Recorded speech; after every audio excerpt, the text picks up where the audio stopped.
Hello everyone, welcome to Dreamsofcassava. Today is my fifth video and we're gonna be making one of my favorite recipe, which is this delicious tilapia with fried cassava and hot sauce.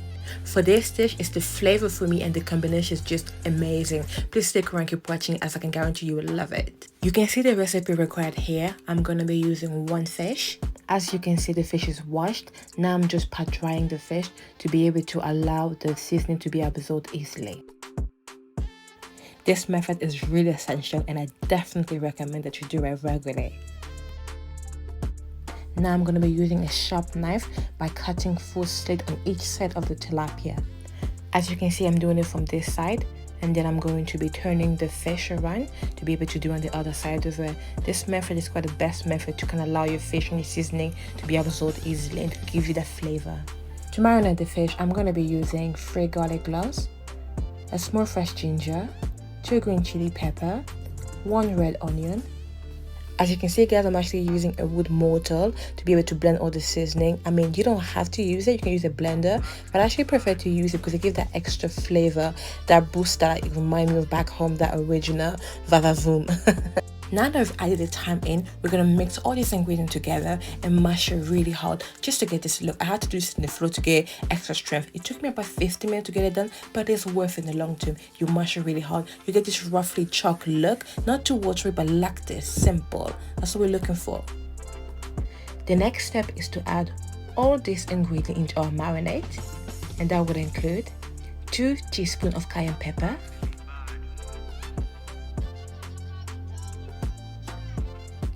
1 teaspoon of nutmeg, and 1 teaspoon of salt, love this pink salt, 1 teaspoon of vegeta, which is one of my favorite secret seasonings that I use in all my food, 1 teaspoon of ground black pepper. With all the ingredient and seasoning mixed together, we're going to be blending it very well. At this stage, you can actually add salt if you want to, just to taste. If it tastes really good, you don't have to if you don't want to. Now we're going to be adding the seasoning bit by bit into the flesh of the fish. I'll do this on each side. We are making sure the coat of the marinade to enter the fish on each side, okay? I'm going to be, you see what I'm doing? Adding it all very well, yes. Inside, you can actually use this brush to be able to actually make sure the seasoning are well entered inside the fish. However, I would definitely recommend that you use a glove because using my hand does make it stink for 2 days. But I had to do it because massaging it also does help the ingredient, the marinade, to enter very well together. Now I'm actually adding in the middle of the fish. There's always going to be leftover with your marinade. So I always put it into a cup, then I put a clean thing around there, and I put it in the fridge for a couple of days until next time when I use it. I'm going to be using a baking tray right now and put a foil paper. Then I'm going to be adding I'm going to be wrapping it together before I add the fish. And then I'll add this fish. Then I'll put a wrap, clean thing around it and let it season it for maybe a couple of hours. Doing it overnight is better, but because I was busy today, I just did it for 2 hours. I'm going to be adding this rosemary, like fresh rosemary, because it has a bit of a more citrus flavor, because rosemary will give my fish this beautiful and fragrant flavor that we're looking for. Instead, I've added the rosemary inside the fish, in the middle of the fish, also side by side, because we want to get that flavor when we do bake it in the oven. I just added 1 spoon of vegetable oil. Now use a brush to mix the oil around the fish. That way it's easily cooked in the oven and that it's not going to be burnt. The fish will be in the oven for 45 minutes, about 22 minutes on each side at 180 fan oven. Now you can see I'm just putting it in now, and yes, it is ready. The fish is ready. Now we're going to move on to the hot sauce. We pretty much are using the same ingredient that we used to make the marinade, but the only difference with the hot sauce is that we're going to be adding 3 large tomato and 1 or about 2 of pepper, red pepper preferably.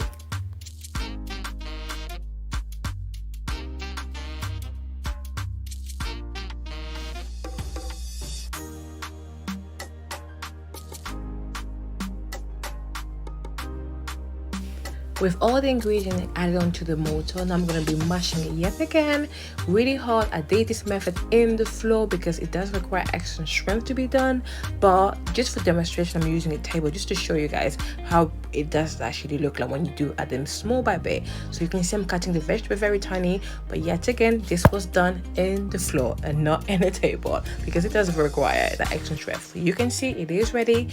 You don't have to use this mortar, you can use a blender actually. Okay, now we're going to be adding oil. Let the oil heat up for about 5 minutes. Then we're going to be adding the onion. The onion is going to be cooking for another 7 minutes.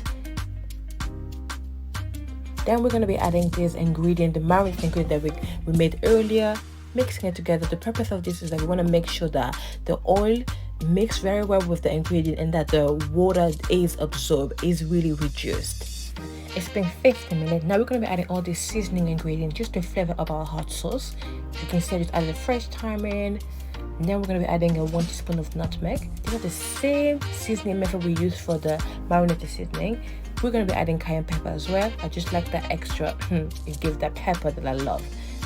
Ground black pepper as well, add that in as well. Also, we're going to be adding one of my favorite, like I said, seasoning, which is the vegetable. I will recommend you guys buy it 100%. Just about 1 teaspoon.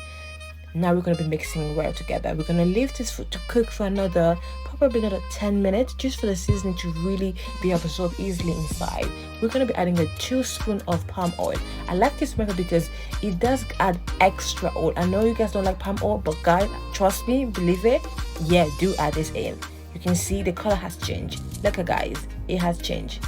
To those who are new to my channel, guys, don't forget to like, share, subscribe. It is my first time having this video, and voila, the food is amazing already. The sauce delicious. Yes, now we're ready to start cooking the fried cassava. These are the ingredients that we will need. I'll be using 1 kilogram of the cassava fried that I got from Asda.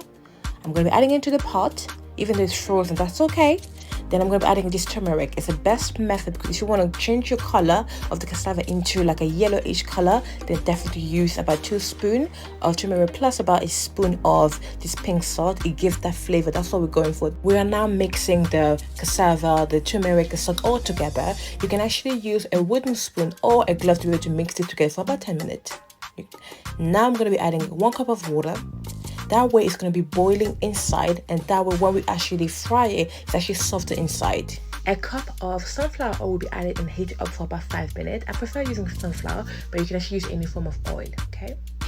Then we're going to be adding our boiled cassava into the fry and fry for about 10 minutes or 7 minutes on each side. I forgot to show you guys how I actually drain the cassava water once it was boiled, but as you can see, it's now going to be cooking now in an oil that's really fried up. We're looking for that extra golden look. That's what we're looking for. So we're cooking it on 7 minutes from each side and then turning around. We're looking for that golden look and that crispy look outside. You can see that's what we're looking for, that really extra golden look. Then we will know that's actually ready. I'm going to add it again. We want that crispy look, so when we eating it, it gives you that crunch, but not too crunchy. Inside it's going to be softer, and that's why I always recommend to boil the cassava.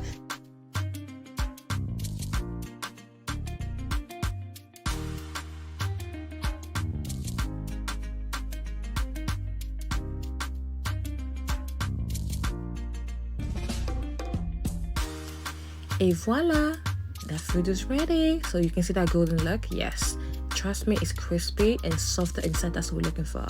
And there you have it, our beautiful grilled tilapia with some hot sauce and some fried cassava. You can see the juiciness of the grilled fish. Oh my gosh, yes, cannot wait to taste it. Yes, you can see what I'm talking about, that golden look we were going for. That's how it is, and that's the sauce. Yes, simple, but the flavor is what I'm looking for. Just look at our beautiful grilled tilapia. For me, it's the combination of all the ingredients that we used. We marinated the fish very well with all the fresh ingredients. We put it aside for about 2 to 3 hours, and then we put it in the oven for about 45 minutes, and then we cooked also the sauce using the same ingredient we used for the marinade, but instead we've added the red pepper and the tomato just to add a bit of flavor with the palm oil. Now we're gonna be trying on this cassava that I've been waiting for, and you can see the cassava was just simple. We used turmeric and salt, water, boil it together, then we fried it. Simple.